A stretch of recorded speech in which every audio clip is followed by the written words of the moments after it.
Jóvenes, ¿cómo están ustedes? Vamos a empezar una nueva sesión y ya hemos iniciado este cuarto bimestre con lo que es la Revolución Francesa. Eh, Ahora vamos a ver la etapa imperial, ¿no? Una revolución como de esta talla, como la de Francia, ¿no? De cambiar de un sistema monárquico a un sistema republicano, pues toma más de 25 o 30 años, ¿no? Y es lo que estamos viendo ahora.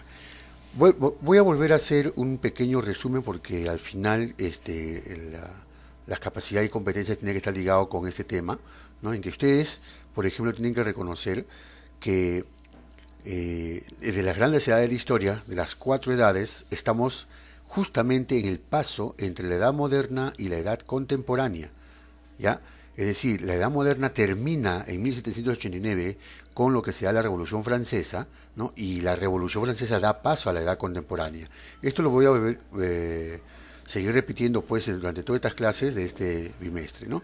Ahí vemos lo que representa la Revolución Francesa, ¿no? Vimos los orígenes ya en la primera etapa, ¿no? Las causas de por qué el pueblo se rebela contra el rey Luis XVI, ¿sí? Un rey despótico, de muy a espaldas a su pueblo, ¿no? Con una pobreza y una crisis en su gente que se moría de hambre y a él no le interesaba, así de simple, ¿no?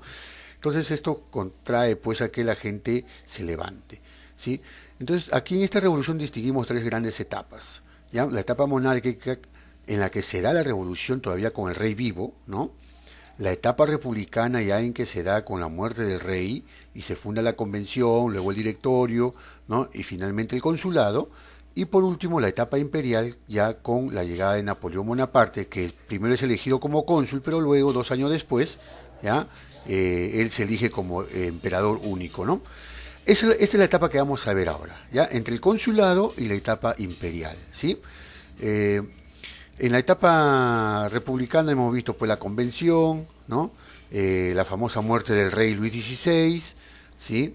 Luego se impone el directorio, hay gran malestar en toda Europa por la muerte del rey Luis XVI, todos los demás gobiernos monárquicos se unen para tratar de imponer en Francia nuevamente la monarquía, ¿no? Un reinado, ¿no?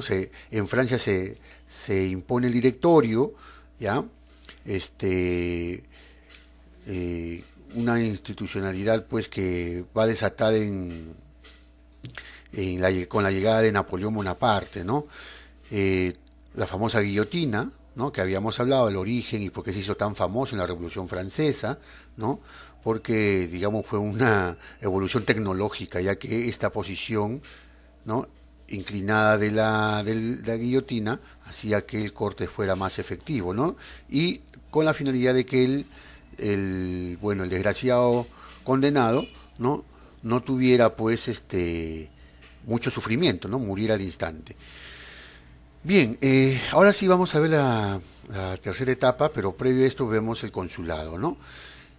Cuando ya se da el directorio, y el directorio pues como que no pegó muy bien, ¿no?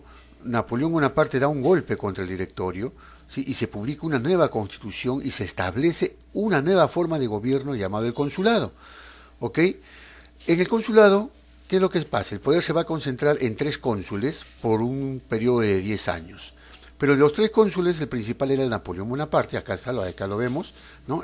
Sáez, Bonaparte y Roger Ducrot, ¿sí? Pero Napoleón pues es más inteligente, lógico, va a ser el que va a determinar, ¿no? Él va a terminar gobernando solo, pero más tarde, 2 años después, se proclamaría emperador, ¿ya? Durante su gobierno, algo interesante, ¿no? Con Napoleón Bonaparte es que busca unificar a los franceses, ¿no? Manda a regresar a todos los que habían huido de su patria, ¿no? Hace las paces con la Iglesia Católica, la Iglesia logra que queda subordinada al Estado de Napoleón Bonaparte, ¿no? Los partidos políticos se reconcilian, se decreta una amnistía, ¿no? Se regresan pues los inmigrantes franceses, se reorganiza el sistema educativo, se crea universidades en Francia, se logra una recuperación financiera del país, después de muchos años, ¿no? Se reordenan los impuestos, se vuelve a reconstruir pueblos que habían sufrido por los estragos de la guerra, de la misma revolución, se construyó caminos, puentes, se mejoró el servicio de correo, etc. Todo esto generó pues una situación de tranquilidad y prosperidad para Francia bajo el mandato del cónsul Napoleón, ¿no? Y esto le dio camino para que luego se constituyera como emperador, ¿no? Dictó el Código Civil de Francia, rescatando los logros de la Revolución, ¿no? Sobre todo la igualdad de los ciudadanos ante las leyes. Entonces, todo esto pues hizo que Napoleón fuera uno de los cónsules más queridos después de, ¿no? de tantos años de conseguir pues reyes déspotas, ¿no? Y cuando se proclama emperador, nadie dice nada, tiene todo el apoyo de Francia, ¿sí? Así entonces nace el Imperio Napoleónico en 1804, ¿sí? Bueno, todos conocido, miren, este sombrerito que tiene Napoleón Bonaparte es interesante, ¿no? Porque es el sombrero imperial de Francia, del ejército francés, solo que él se lo pone de forma lateral. O sea, en realidad esta punta debería ir por la parte de delante y la otra punta por la parte de atrás.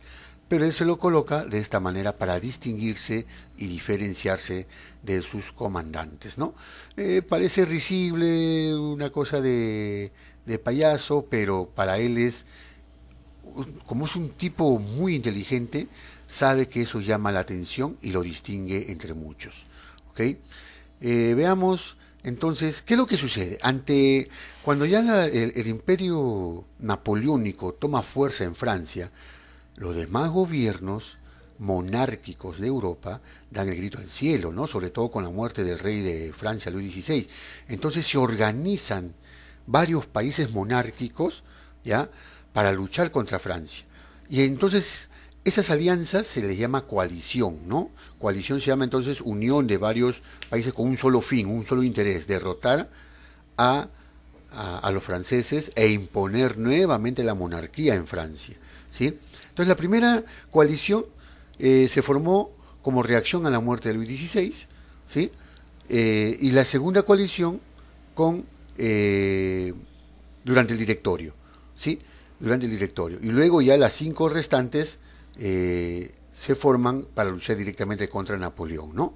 Entonces la primera coalición surge pues como reacción a la muerte de Luis XVI, ya lo vimos eso en la sesión anterior, ¿no? Causó una, honda preocupación en los gobiernos monárquicos, preocupados porque cayó un rey en Francia, en Europa, y ellos no podían dejar eso, pues, ¿no? Bien, entonces aquí ya empezamos con la tercera coalición, o sea, la primera y la segunda fue durante la primera y segunda etapa, ¿no? Entonces la primera entre la muerte de Luis XVI, luego con la convención, y luego viene la segunda coalición con el directorio. Pero ya la tercera coalición ya se va a dar directamente contra Napoleón. Y Napoleón, como logró unir a todos los franceses, ni corto ni perezoso, pues se alistó para luchar contra estas coaliciones monárquicas, ¿no? A ver, la coalición estaba formada por Inglaterra, Gran Bretaña, Austria, Rusia, Nápoles, Suecia, ¿no? Y en esta primera tercera coalición, España y los estados alamanes o alemanes que están acá, ustedes pueden ver, ¿no? Son, ahí ven, el mismo color, España, Francia y los estados alemanes son aliados, ¿sí? Mejor dicho, no es que sean aliados, simplemente persisten, dicen no van a intervenir contra Francia, estos dos gobiernos. El resto sí, los rojos sí, vean, están rodeados, ¿no? En esa época había el estado napolitano de Nápoles, todavía no había Italia como tal, todavía no, era el estado de Nápoles, ¿no? Entonces, Francia se anexa a todas estas tierras que hoy en día son italianas, ¿no? Pero bueno, entonces se prepara un rotundo éxito de Napoleón Bonaparte, ¿no? Porque va logrando victorias importantes en Austerlitz, por ejemplo, ya obliga a los militares austriacos, ¿no? A firmar la paz, ¿sí? Reparte territorios con agradecimiento pues al Reino de Italia, ¿no? Por haberlo apoyado, ¿no? Y cuyo gobierno era el mismo Napoleón, ¿no? establece la Confederación del Rin. O sea, en la tercera coalición de estos países, un rotundo fracaso para ellos, ¿no? Napoleón se impone, un tipo muy inteligente. Veamos la cuarta coalición, igual. Ahora interviene Prusia, el mismo Rusia, Inglaterra, Sajonia, Suecia, y nuevamente Napoleón se impone contra todos estos ejércitos, ¿no? Eh, Invade Berlín, ¿sí? Ingresa a Prusia Oriental, ya no existe hoy en día, ¿no? Derrota a las tropas rusas, sobre todo en la batalla de Friedland, que vemos acá, muy interesante la estrategia que utiliza Napoleón para vencer a sus enemigos, ¿no? Entonces los zares de Rusia tienen que negociar con los franceses, rendirse, ¿no? Y bueno, aquí Napoleón dice, voy a atacar, no voy a atacar Inglaterra, sino voy a bloquear a Inglaterra, porque aprovecha que eran su enemigo, ¿no? Entonces se inicia el bloqueo continental. ¿En qué consiste esto? En que cierra todos los puertos, ¿no? Que están en el continente europeo, de tal manera que todo buque o todo barco inglés no pueda descargar sus productos en Europa. Es decir, pues recuerden que Inglaterra es una isla. Ya, entonces sus barcos ingleses llevaban productos y traían productos a el continente, ¿no? Porque siendo una isla tiene que ir al continente. Entonces Napoleón, como ya era se había apoderado de toda Francia, Inglaterra, Alemania, disculpen, Bélgica, etcétera, entonces prohíbe que los buques, los productos británicos lleguen al continente, ¿no? ¿Cuál fue el objetivo? Arruinar el comercio inglés, ¿sí? Llevarlos a una quiebra, ¿no? Entonces esto se dio inicio a la guerra económica contra su principal enemigo, que era Inglaterra. Luego invade Portugal y España porque estos dos países, ¿no? No acataron este bloqueo, es decir, los ingleses siguieron llegando a puertos de Portugal y España. Entonces Napoleón Bonaparte, como medida de castigo, los invade, ¿no? Recuerden, mira, 1807, recuerden, en el Perú, ¿qué estaba pasando?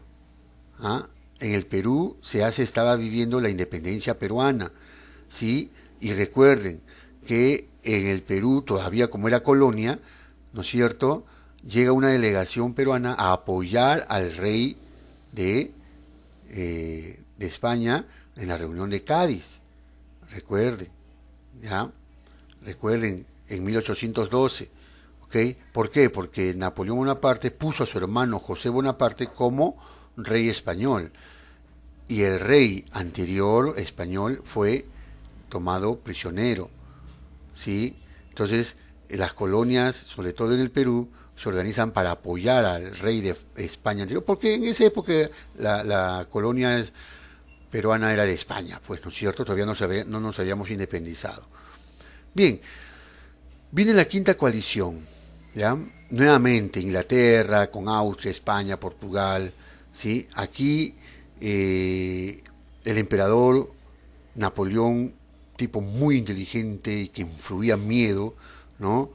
Logra nuevamente someter a esta coalición, ¿ya? Invade Rusia, ¿sí?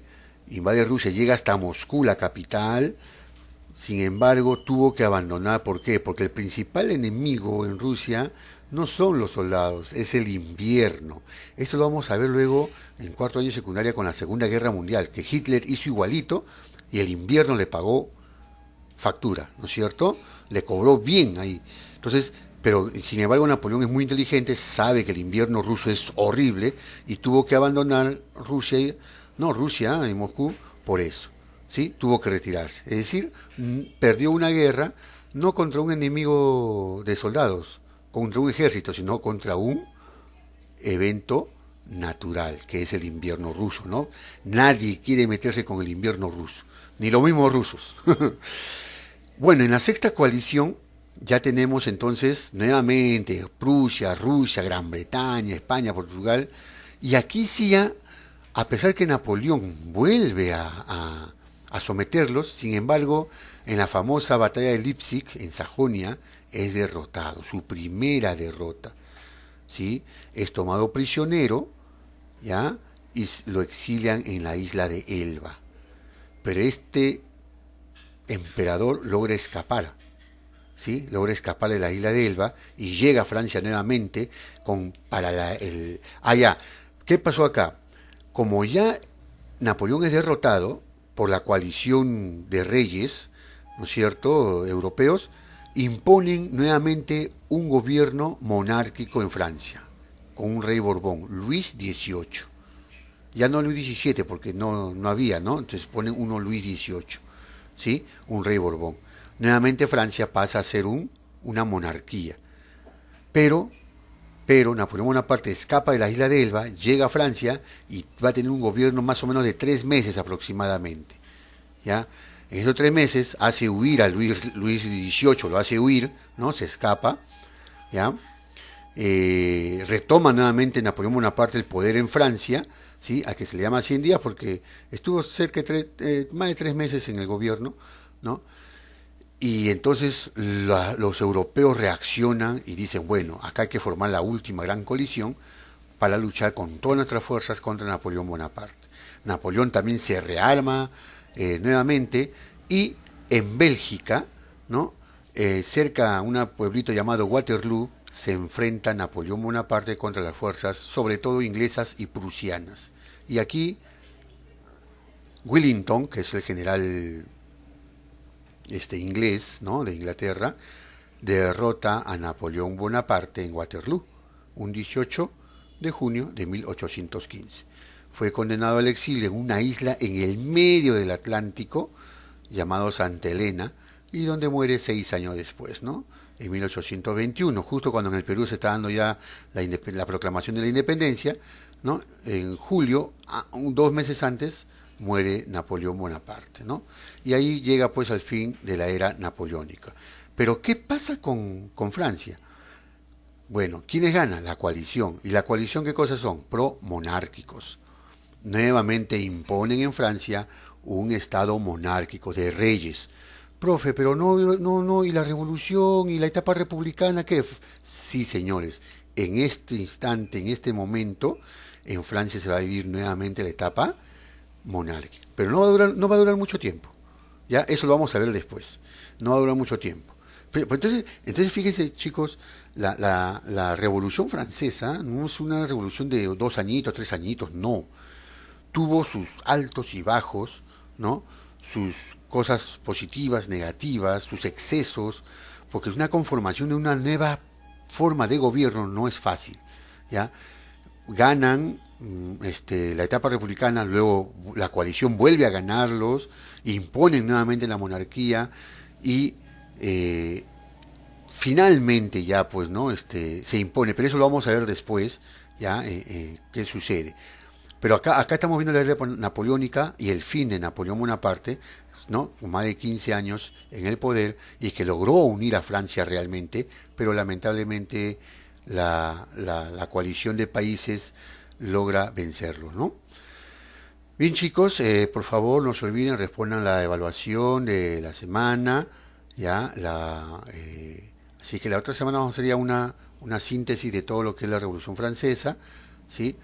Y por favor háganlo con paciencia, no se atrasen, ya no se atrasen y desarrollen todos los cursos, por favor, ¿sí? Nos vemos, chicos.